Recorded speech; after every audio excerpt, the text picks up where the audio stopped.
What's up, everybody? Welcome in to a long-awaited edition of SSPN Postgame, Ethan. It's been about 2 months since we've done Really? one of these puppies. Yeah, isn't that kind of crazy to think about just with how much we've done these kind of in the past over the years?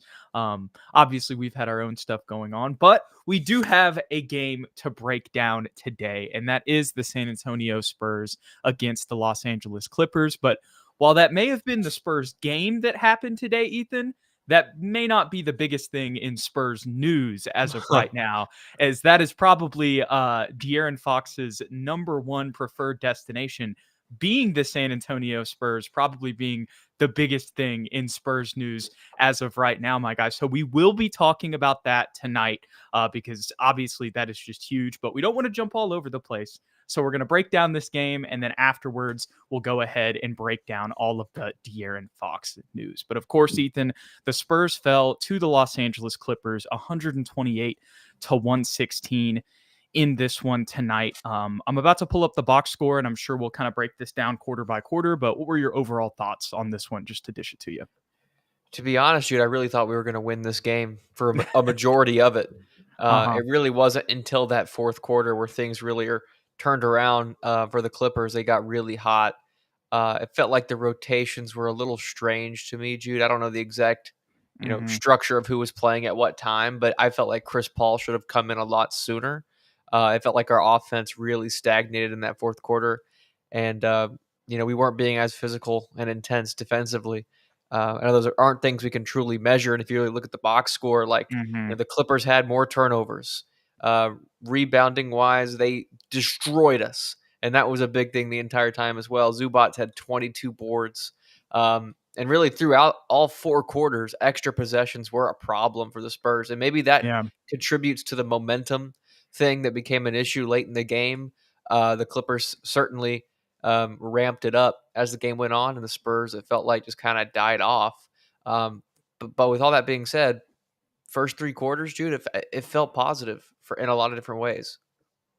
Yeah, I mean, it was close going into the fourth quarter. It was a 2-point game going into the fourth quarter, and the first thing that the Spurs did in the fourth quarter was get a layup from Julian Champagny. So basically, right off the bat, it was essentially right back at 0-0, for lack of a Yep. better term, in the fourth quarter. So I think what you're saying there, I mean, I definitely hear a ton of your sentiment. I think really the biggest two things for me in this game, and just the notes that I had written down, were in that fourth quarter, or excuse me, in the third quarter, you had that big run from the Clippers where they got up 83-67.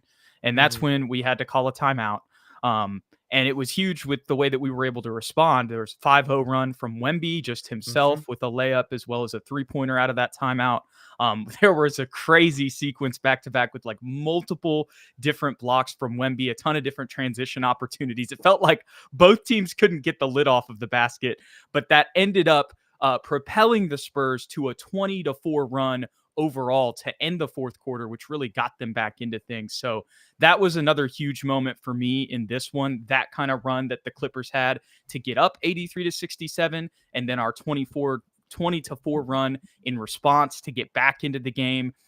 There was a lot of help, from during that run, like that was capped off by a Keldon three when they finally took the lead there. But then again, in the fourth quarter, you kind of saw the same thing from the Clippers, but we just Mhm. didn't have a response. We had opportunities to have a response, but we weren't able to capitalize like we were able to in the third quarter because late in the game you had the two missed free throws from Devin. Yeah.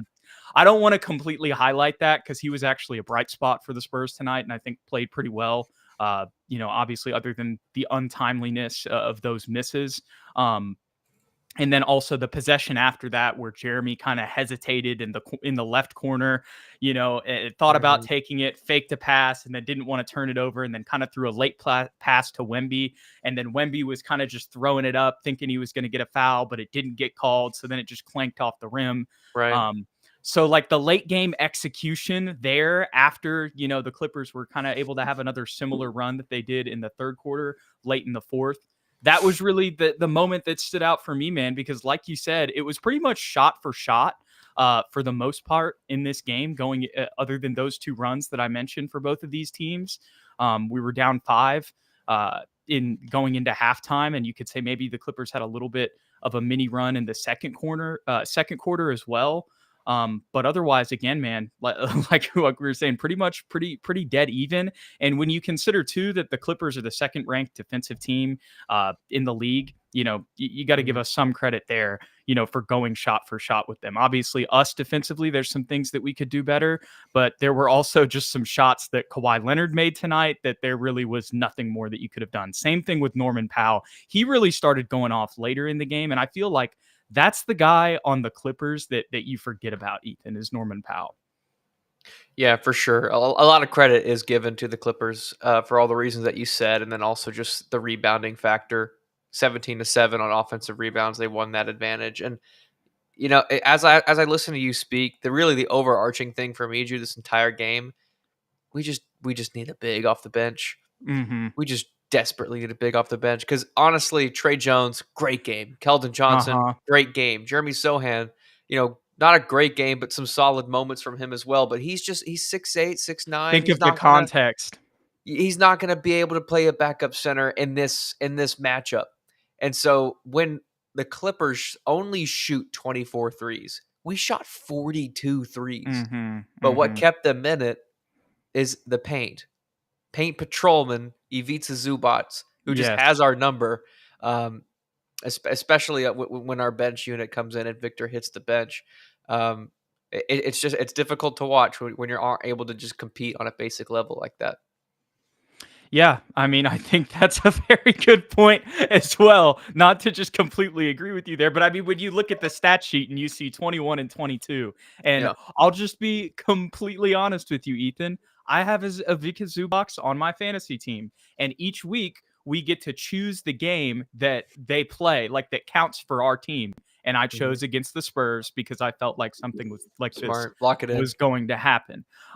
So, but like you said, yeah, with Ivica Zubac definitely exposes our weaknesses on the interior.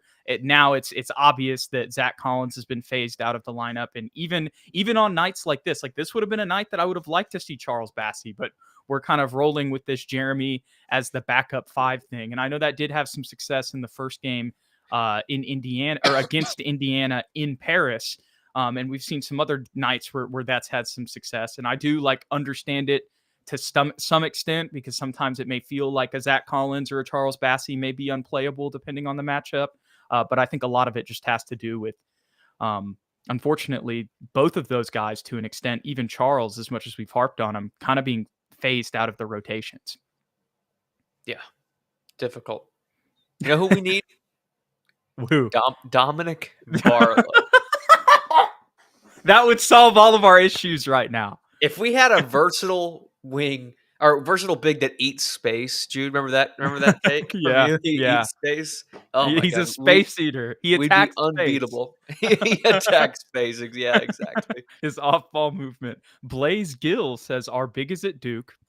That very well could be the case, but we got to wait until the draft time for that to happen. And well, to be fair, we got to wait until after next week to see what our draft assets even look like if the Spurs potentially make a move there. But as Mark says here in the comments, Spurs got out rebounded this game. Like you said, Ethan, he also says Norman Powell deserves to be an all-star for this sure. Year. Man, it's crazy what he's been able to do, especially amid all of these injuries. I remember the last time we talked about the Clippers, I believe he was averaging like 20 plus or something. So I'm sure those numbers have gone down a little bit with Kawhi and Harden being back. I know Harden's been around, but with Kawhi being back. But still, even with those guys on the floor, as he proved tonight, he can still get 20 plus.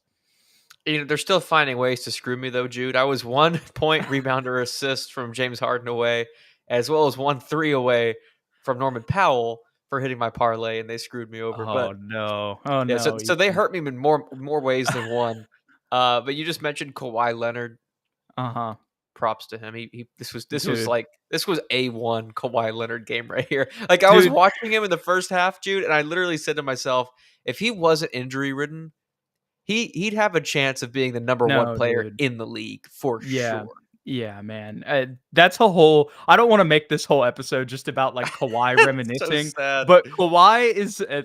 Here's what I'll say: Kawhi fully healthy is like he's a Jordan level, like LeBron level Oh player. my I don't god. care what it. Yeah, and I know people may say that that's, they may have disagreements with that, but when he's healthy, he is that type of impact. And some of the shots that he made tonight, Ethan, were one of those where there's nothing that you could do defensively. There was one shot that he made on Keldon, I believe, where Keldon had like one of the better on ball defensive like one-on-one performances I've seen, like with just Mhm. not allowing space, really having a ton of ball pressure despite Oh yeah. all of the step backs and jab steps, and it's still just a swish. And I'm just thinking, I'm like, that's a great defense from Keldon, but Mhm. there's just nothing else, unfortunately, that you can do sometimes when Kawhi is like that. His And mid-range post work, Jude. Sorry to cut you off. no, go ahead. I was having like memories of prime LaMarcus on the Spurs. Like it was Uh-huh. so simple, just easy turnaround jumpers that were just swishes. He makes stuff that's like highly difficult look effortless and Yeah, easy, specifically on those fadeaways, like you were saying, 100%. But really, to apply that to the game, a lot of that was just Kawhi being Kawhi, and there really was nothing else we could have done defensively. yeah. I might as well say this now. Team defense was actually pretty good. I thought.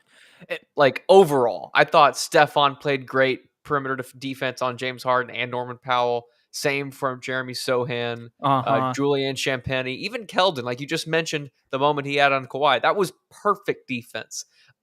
Still, Kawhi hit the shot. Trey Jones played really good defense. He wasn't biting at pump fakes. He was staying low, swiping at the ball. This was just one of those games.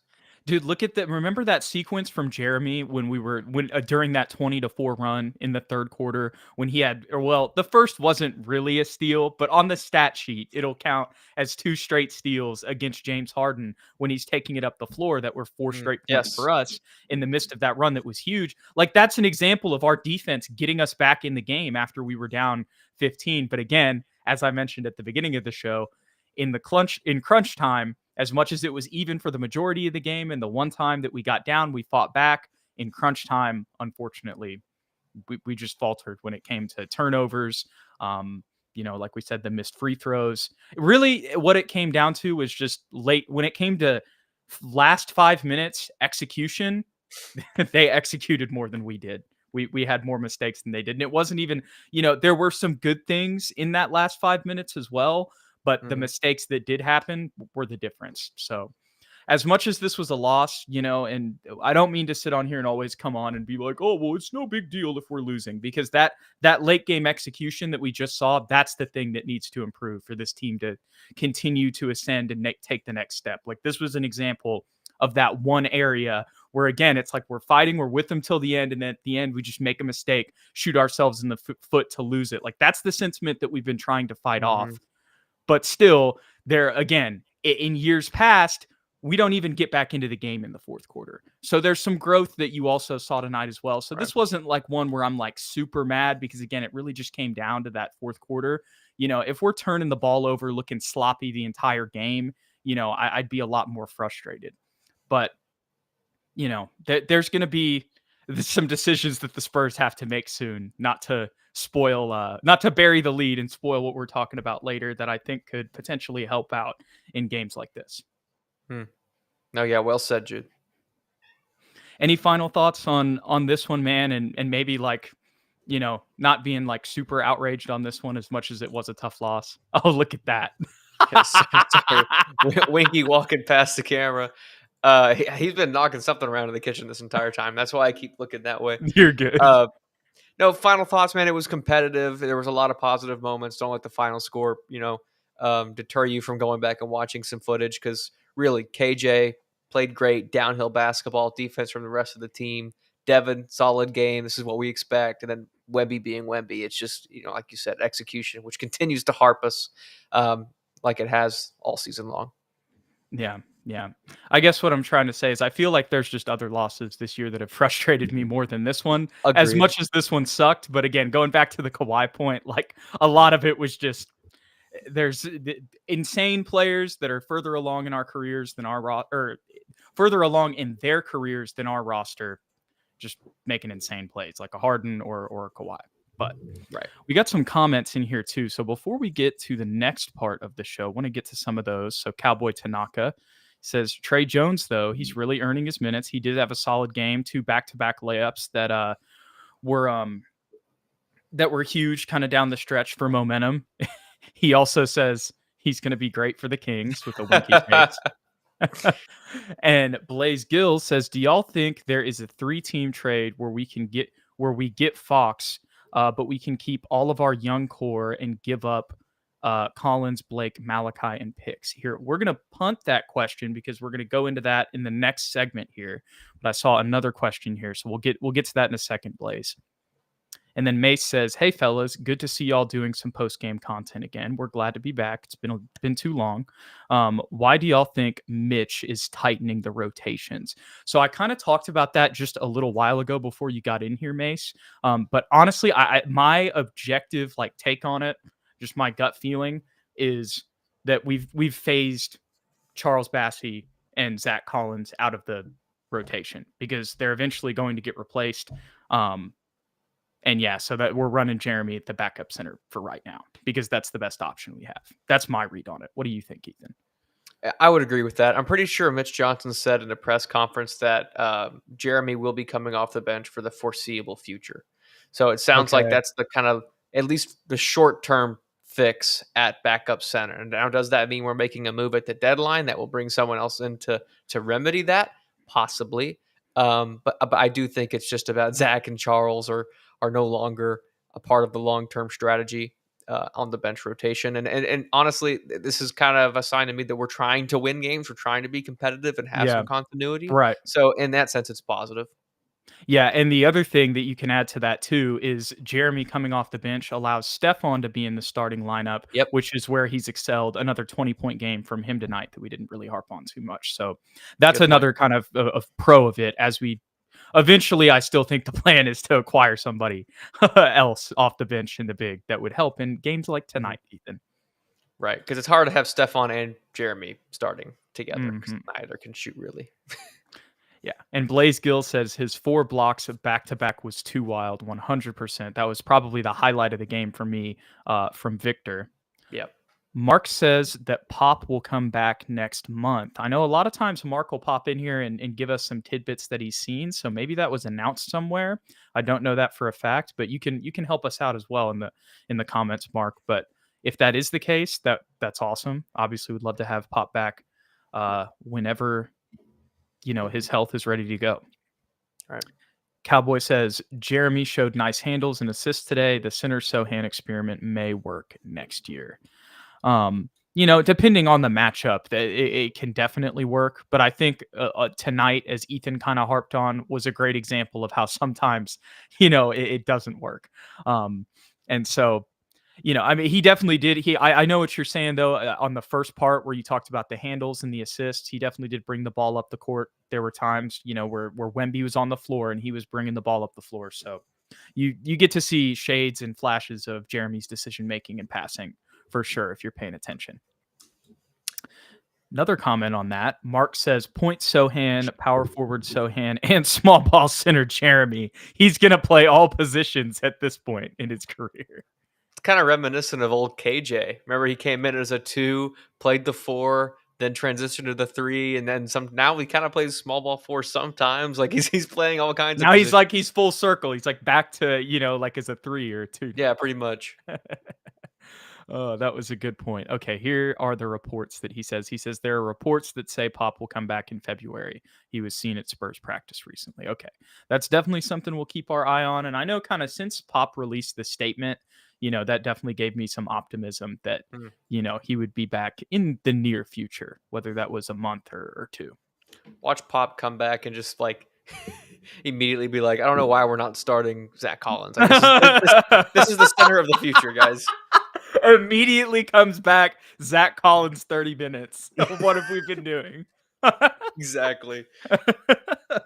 Oh my god. He's like Darvin Ham's Torian Prince, or when everybody was mad at him for starting Torian Prince. That's right.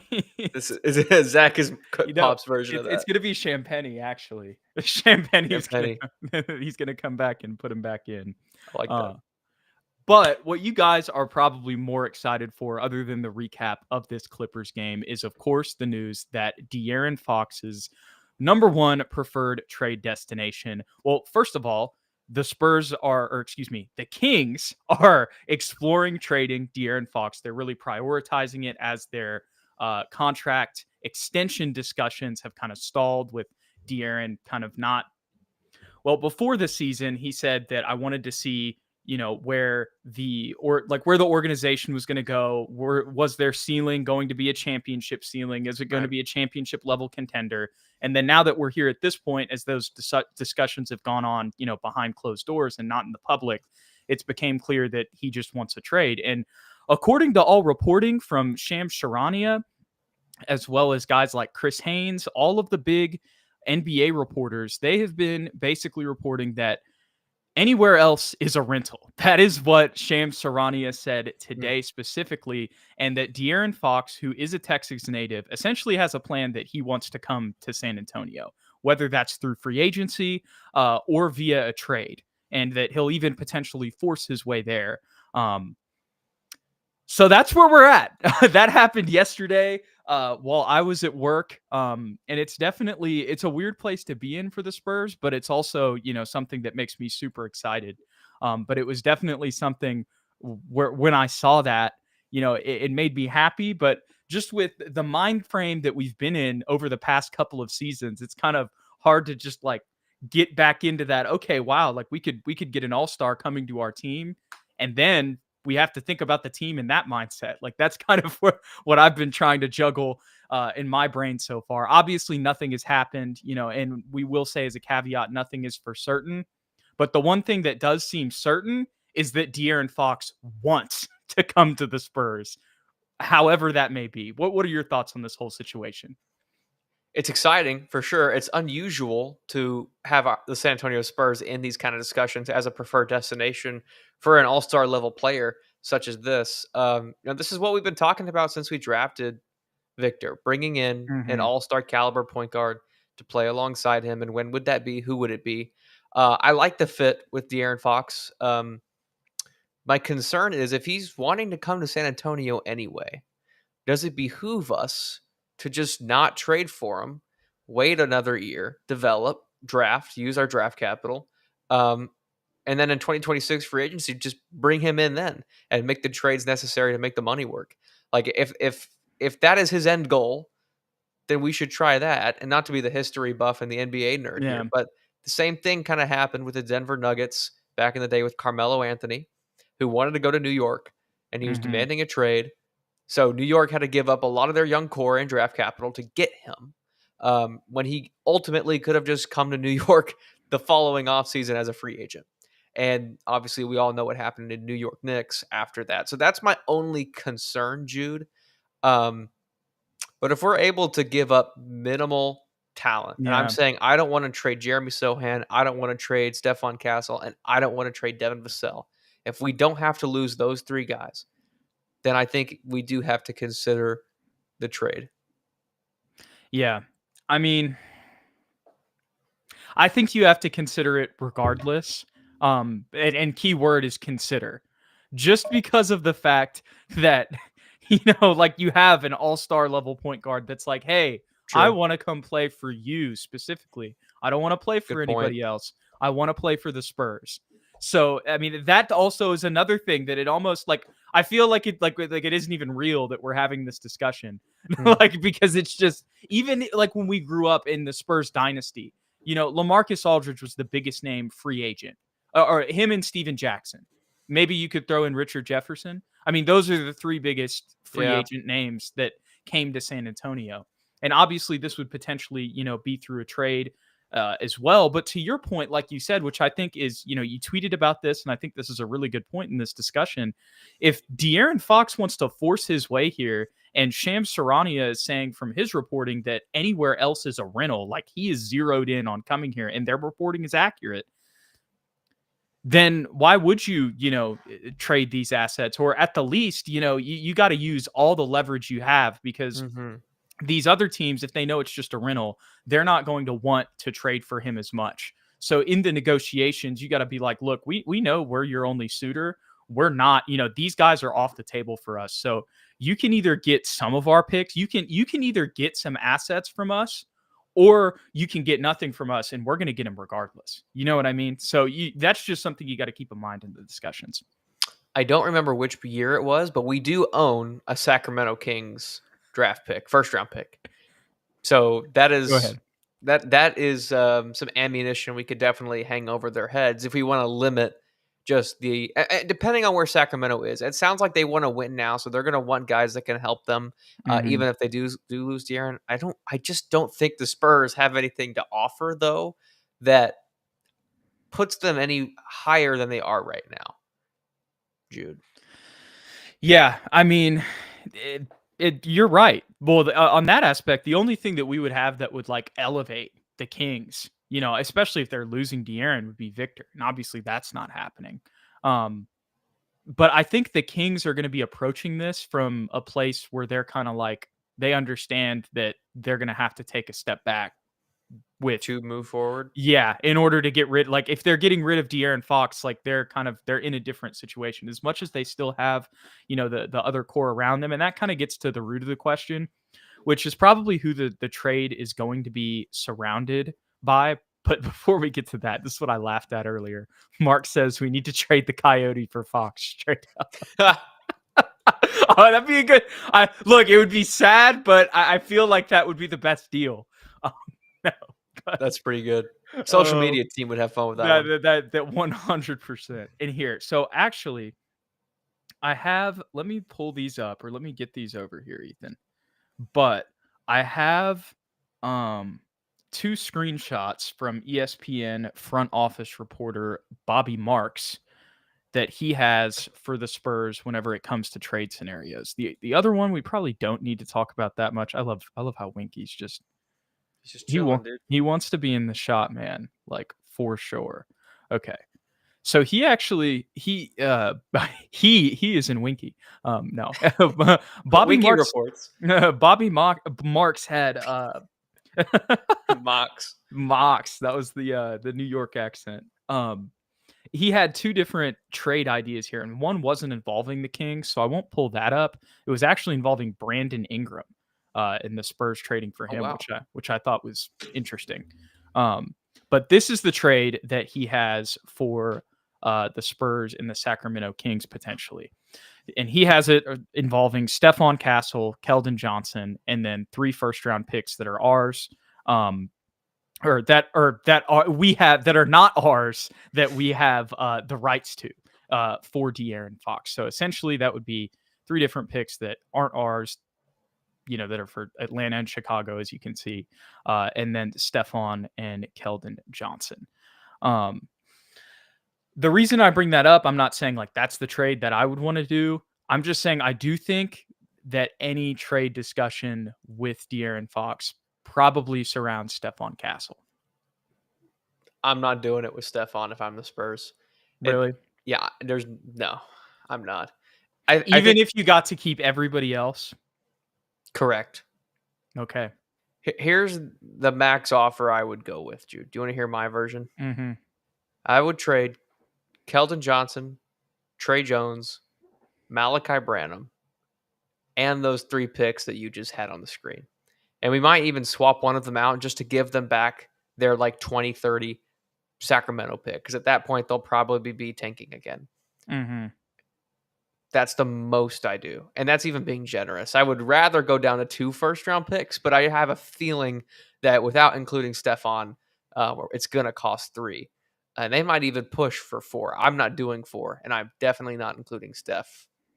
Okay, so Steph is on your off limits list regardless. Mm-hmm. I don't want to trade Stephon. Don't get me wrong. But if it comes down to that being the deal breaker with De'Aaron Fox, I think I'd be willing to do it. And I know that sucks to say, just because he's so young and he has so much potential, but because they both play the same position, and I know what De'Aaron Fox is going to be, I would be willing to do it at this point. But that's also, where we're keeping, that's on like the stipulation that we're keeping everybody else. But again, I don't, I'm not mad like at somebody who's saying like I would rather just hold on to Stephon because I see the potential 100%. Like I would be willing to do something else. Like I'd be open to other possibilities as well. Like I don't know. I mean, I feel like it probably has to involve a guard, and I'm trying to think somebody else who's like, again that they would want to take. And the first guard that comes to mind, other than a Stephon Castle, would probably be like a Devin Vassell, right? Correct. And I'm not giving up Devin Vassell either, Yeah, I see. personally. And I didn't. And that was for me. It was like I kind of wanted like if we were to have to give up somebody, out of our young core when it comes to this discussion, as much as I really do not want to give up Stephon, if it came down to this fit and we're forced to have this discussion. Like I said, Mhm. I don't want to trade Stephon. Let me say that. But in this scenario, I think that like a Jeremy Sohan and a Devin Vassell would be more important surrounding De'Aaron Fox and Victor Wembanyama than a Stephon. And that's not Stephon when he's 28. That's Stephon when he's 20. Because Mm. I think that, of course, Devin could play off the ball a little bit more as a shooter. And then Jeremy just, he plays a completely different position. So that he kind of fills another need there. Um, but I'm not really mad at you saying all of those guys are off limits. And again, here's the thing: as much as we're talking about all these trade discussions, this goes back to really the question that this all stemmed from, Ethan, and that's should we even do the trade because he wants to come here? That's exactly my point. Like we have all the leverage. If that is true, if he really wants to Right. come to San Antonio, then we have all the leverage, and we can tell them we are not giving up these 3 players, Devin, Jeremy, and Stephon. Here's our offer. If you need more, Mm-hmm. sure, counter, but we're not giving up these 3 guys. And if we aren't able to get a deal done, then I think we walk Wait away it out. and we Yeah. wait it out because we weren't expecting this to come along. This would be a luxury, and I would rejoice and love it. Right. But I'm not willing to give up my future completely because I really do believe in Stephon Castle. I think he's taken Mm-hmm. leaps this season And he's already. a malleable player. To kind of add a counterpoint to what I was Hmm. saying is he would be a guard. He's somebody who's proven that he can play, in other positions for sure. Just to entertain the thought, if I had to give up either Devin or Stephon, I understand your point. I guess we'll go Stephon because Devin just fits better. Um, and See, De'Aaron immediately just replaces him positionally. But I would literally give up nothing else, and I'd make them take Zach Collins' contract. right. That's a stipulation. You're not And, getting any picks, and you're getting Zach Collins. Took and too much see, work. when I think about this, it's such a tough conversation because I'm seeing y'all say, like I would take Steph over Devin, and honestly, if I'm talking just straight up like ceiling, you know what I mean? I think as of right now, I would say that I think there's definitely still a chance. Well, he's a rookie, and Devin's 24, but I think there's definitely an argument to be made that Stephon Castle could have a higher ceiling than Devin Mhm. Vassell for sure. So like I get where y'all are coming from. It's true. Again, it's kind of the fit thing for me that I'm thinking about. But really, I think that the main thing I'm realizing as we have this discussion, Ethan, is I don't really want to trade any of these guys. But the other thing is we know that eventually down the line, a move like this is going to happen. And and some of our guys that do fit the Spurs mold and have kind of been homegrown. Eventually, some of those guys we're going to have to depart. So that's the thing for me on this one, where like Mm. I because he wants to come here, I think I'd be willing to part with some of those guys that I don't necessarily want to trade, first option, if Mm. that makes sense. Um, because of the opportunity, And I know that we're going to have a lot of players that want to come play with us. We were just talking about last episode the number one player from 2026 who's committed to BYU who wants to come play with us. So there is Mhm. that side of things as well, is like maybe this isn't the last opportunity to get a star player. But I do really think that I want to bring in De'Aaron Fox, and maybe it's just because a star all-star player wants us. Maybe it's just because we haven't really had that, and that's why I want to bring him in. Or maybe it's just because we've seen, Wemby's ascension in year 2, and now I want to accelerate that timeline because we know how good he is, and we have somebody who wants to come in and play with him. Right. But also, again, Ethan, not to just talk in circles. With all of that being said, we have options here because of the circumstances of the situation. We do not have to make a trade. Right. But I do want to go out and get him. And so I wonder, I just kind of wonder how the Spurs are gonna play this out, because the thing is, as much as there's all this reporting that he's anywhere else is just a rental, a lot can happen in a year and a half too. So Right. like, do they want to risk that as well? I tell you what, the Spurs trying to make a midseason trade has to look like a Canadian trying to be rude to somebody. It's just completely foreign to them. They're like, I don't even know what do y'all have their number in Sacramento? I don't know. I lost it. I feel like is what's going through their mind. Just to say this, if it is Devin Vassell that has to be included in this, I totally get it. It does make the salary work. Yeah. And if I'm the Spurs, I'd try and limit it like Devin and a first, and that's it. And just see if that works. You know what I mean? My only request, and not that they're listening to me in any capacity, is that we play hardball with this one, because we do have the leverage. And I think ultimately this is a guy that we could probably get sooner rather than later. Yeah. When it comes to Stephon, Devin, and Jeremy, I think this is the last thing I'll say on this. I'm only willing to give up one of those three and no more. Because I feel 100%. But I feel like one of those three is probably going to have to be involved in this trade. And honestly, it's probably going to be one of the guards, just because they're losing De'Aaron. I'm gonna change my tone on this one. If one of those three guys has to be included, I think I would personally include Devin. Yeah.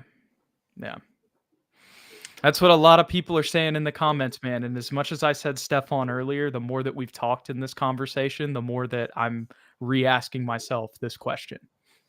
But I think I'm gonna, for the sake of this, you know what? I'm gonna stick with it, because I do believe in Devin, and I do think that the shooting is a good thing fit wise. It is, and my only caveat would be Julian, and even though he's horrible to watch sometimes, Malachi can space the floor for us. And so can Harrison Barnes. Keldon Johnson can elevate his role. That's true. That's a good point. Stephon assumes maybe he continues to start because De'Aaron can shoot. Riley Minix is coming. Riley Minix in the tank, man. He's loading. and there's always a really good shooter. It seems like a couple of these picks, Jude, that we have from other teams might fall to like the late lottery or just like low teens, right? There's always a really good shooter that's 23 or 24 in the draft. That's what I was gonna say. Right there for the taking, There's a lot of, I hate to put it this way, but there's a lot of Corey Kisperts. That's exactly who I was thinking of. Yeah, right. If we make this trade, let's go get Justin Champagnie too. Man. We've been talking about that for a while. I really want to go get Justin Champagnie. Oh my goodness, man. Yeah. I think we kind of fleshed out this trade pretty good. Are there any other final thoughts on this De'Aaron Fox situation as of right now? I think it's T-minus 7 days, right? Until we have to know for sure if something's happening. Yeah. So we'll do that. We're going to have an episode next week. So we will kind of give our final, more like just final predictions on the deadline, and, kind of let this simmer for a little bit. Maybe we get some news in between then. And if that happens, obviously we'll react to that. But if next week, or early next week, kind of like Monday, Tuesday, if there's nothing else, if there hasn't been a trade, we'll come back. We'll give our thoughts on what we would prefer, like final thoughts, a little bit more fleshed out instead of just talking it through here, kind of as we did. What's off limits, what isn't off limits, and as well as maybe some other moves too, because as much we're talking about this De'Aaron move as we should, because that's the biggest talking point. But the other thing that I think you and I are also hammering for, or clamoring for, I guess both, is a backup big. So that is the other thing that we will talk about in that episode, as well as there will be some other games that will have happened by then also. So we appreciate all you guys coming and hanging out and talking about this De'Aaron Fox news, as well as recapping the Spurs game with us. We appreciate you guys. Sorry that we've been out for so long with these. Just has not been working with our schedule, but we will do our best to have more post games soon. If you enjoyed the content, don't forget to hit that like and that subscribe button below. If you want to stay updated with the show, follow us on X or Twitter, whatever you want to call it, at SSPN on YT, at Jude McLaren, and at Ethan_Quintero. We appreciate you guys. We'll catch you on the next one. Go Spurs, go.